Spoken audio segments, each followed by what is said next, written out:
Week 2 of the Black Ops 6 beta just dropped, so I got y'all with the new best settings that you should be using if you want to get yourself a tactical nuke. Which the main focus of these settings is going to be on controller, but it doesn't matter if you're on PC or console, it's going to be very beneficial. So if you are going to get a controller with paddles, I would say to do so very soon. This is a game where if you had the paddles, you can be way better since you can easily take advantage of the omnidirectional movement. If you don't want to play claw or you don't have a controller with paddles, then you could do bumper jumper tactical. This is going to allow you to jump with that top left bumper, and then you actually can drop shot by clicking down the right stick. That allows you to have very good aim while also taking advantage of the movement. For the sensitivities, I was on 6.6, but I upped it to 7.7. Everyone was moving so fast in this game that I need a little bit faster just to help track them. Although I'm not going to really go past that because I want to keep my centering very accurate. A lot of the sensitivity is for your centering, not for your actual aim, which good centering leads to good aim, but you can get used to like any sensitivity. It's just about how consistent can you be on there. There's a reason why all the pro players use something between like 6.6 and 7.7. Although if you want to have some fun, you can increase that.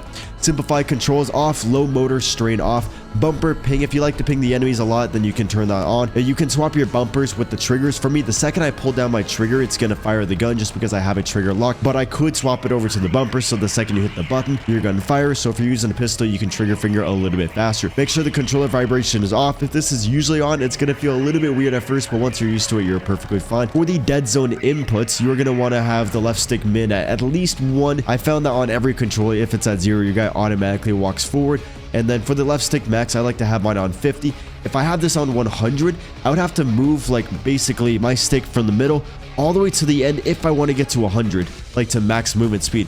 But now since it's on 50, all I have to do is move it halfway if I want to get to max movement speed. For the right stick max, I have mine on 99. Oh, right stick min, I have mine on 5. If I have it on like 3 or 0, my guy's stick drift is going to be crazy. It still moves a lot. Like I still have a lot of stick drift at 5, but if I increase anything past that, I feel like my thing isn't as responsive. It just, the recoil control feels weird. So even if there's a crazy stick drift, I personally still like 5. For the sensitivity multiplier, just keep all of these the same. I like to have 0.85, so then my aim is a little bit faster. I mean, when I'm moving around, it's faster. Then when I go to aim in, it's at like 85% of the speed. And whatever you choose right here, I heard to keep everything else the same, or else you get some like weird input lag.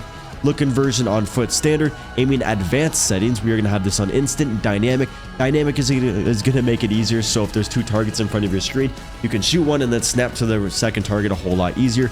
Custom sensitivity per zoom, you actually could go on here and put on 8.5. Supposedly it reduces like input lag, so now I should have a little bit less input lag. And if I sound very stuffed up, it's just because I just got a kitten and I'm allergic to cats, so my allergies are just getting very used to him, and it's so bad right now.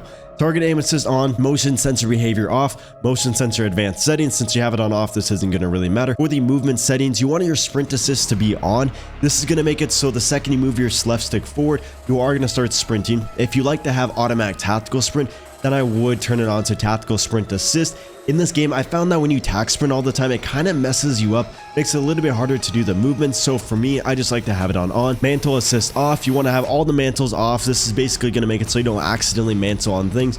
Mantle cancel reload, that's just a personal preference one. Crouch assist off. Tactical sprint only off for me. And then automatic airborne mantle, you actually want that on off. Some of my settings got reset.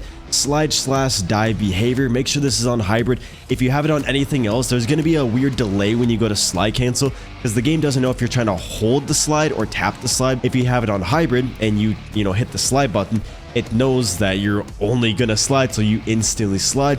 And if you want a dolphin dive, you have to hold the left stick, then click slide, and then your guy will dolphin dive. So it's like a combo, like 2 buttons at once rather than 1 button. Just makes everything way more responsive. Auto door peak off. Movement advanced settings. Sprint slash tactical sprint behavior, I like mine on toggle. Auto move forward off. Grounded mantle off. Sprint restore on. Slide maintain sprint on. Tactical sprint behavior, single tap sprint, unless you like to mess with these things. Some of it's a little bit personal preference. This is just what I like and what I think you guys will like. Plunging underwater, you want that on free. Sprinting door bash on. And then vehicle advanced settings, this stuff doesn't really matter at all, but off for that. And then for this one, I like the free look.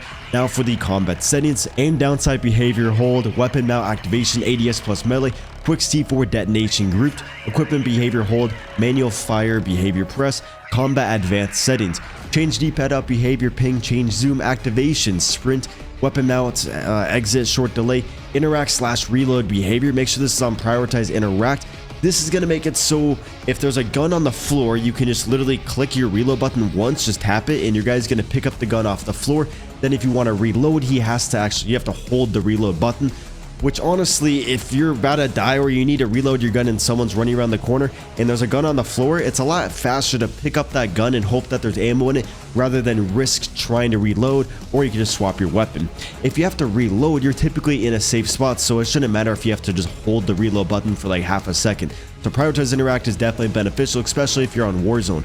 Sprint cancels reload off, ADS stick swap off, depleted ammo weapon switch on, score streak reorder in numerical order, dedicated melee weapon behavior hold melee, swap body shield for execution behavior off, and then score map stats behavior toggle, overlay advanced settings, ping wheel delay, I like to have that on off, double tap danger ping delay, let's do off, and then that's gonna wrap it up for the combat settings. Now let's go over to the graphics. So since I am streaming, I use my other monitors a lot. I like full screen borderless, but you do get less input lag if you have full screen exclusive. Display monitor, personal preferences stuff does not matter too much on there, but you guys can copy it if you want to have my things. And I'm basically going over what will give you the most amount of FPS and keep your game looking somewhat visible, because FPS over graphics any day of the week. For the quality settings, you want to keep your render resolution at 100, dynamic resolution off, and then upscale / sharpening. Make sure this is on fidelity. If you don't have it on fidelity, the game is going to look horrible. I like to max mine out to 100, but I would keep it at least 50.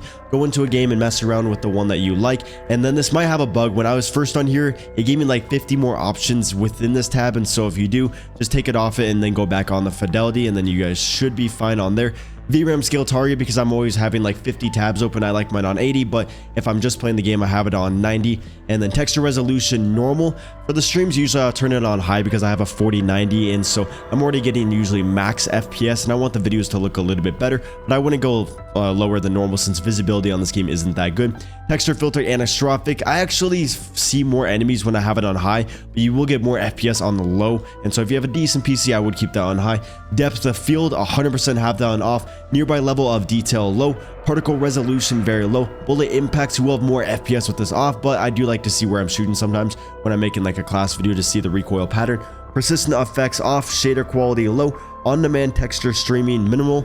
I think I said that completely wrong.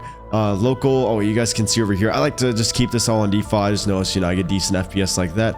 And then local texture streaming quality low, shadow quality very low, screen space shadows low. If you want your guns to look better, do high. Screen space ambient, I cannot speak, you guys know what I'm saying, off. Screen space reflections normal. Static reflection quality low. Actually, sorry, you could turn that on off. If you want your guns to look good, make sure this is on high and make sure this is on high. Apologies for my misspeech. So tessellation off, volumetric quality low, deferred physics quality off, weather grid volumes off, water quality off. Now we are going to be going over to the view settings. You want your motion reduction on off. Field of view, this game is really fun when you have it on the higher FOV, although when like rank play comes out, I will be lowering it to 100 because anything past like 107 messes with your aim assist a little bit, and then you don't really need to see that much of the map, and so like all the targets will be a lot smaller, so you actually need better aim like this. If you have it on 100, all the targets are bigger, so it's actually easier to hit your shots, which is why you see all the pro players and why everyone in rank playing like Iridescent Top 250, they never really have an FOV past like 103, 105. ADS field of view affected, weapon field of view wide, vehicle field of view wide. World motion blur and weapon motion blur, make sure this is on off. By default, it's on, and people wonder why they're so bad at the game. First person camera movement at least 50%. Inverted flashbang, if you turn this on, it's going to make your screen black whenever you get flashed instead of like that glaring whiteness on there. So for the audio settings now, we are going to be going to maximize these so you can hear the footsteps the best as possible. I really like the headphone bass boost. Before I just had headphones, but when I added the bass boost, I actually could like pinpoint exactly where the enemies are. It's completely game changing. The music volume is actually pretty good in this game to where I don't really mind it. It's a little bit annoying at times, so I'm just gonna have it probably like 40. Dialogue volume 100, effects volume 100, cinematic music volume, you actually want to turn that down so then like in game you don't have like crazy music. And then audio mix, yeah, that one. Speaker, headphones, game sound device system, speaker output stereo, mono audio off, mute game while minimize off. Reduce tinnitus sound, I actually get pretty bad tinnitus, so I have to have mine on. Hip marker preset default. Now we're going to be going over to the interface, the last section of this video, and this is actually insanely important how you can make your game look very good very easily. So menu prompts, I like to have mine on automatic. Gameplay tips off, tutorials off, skip introduction, yeah, you guys can copy all of these things. I like to show my FPS, my server latency, and the packet loss on the screen.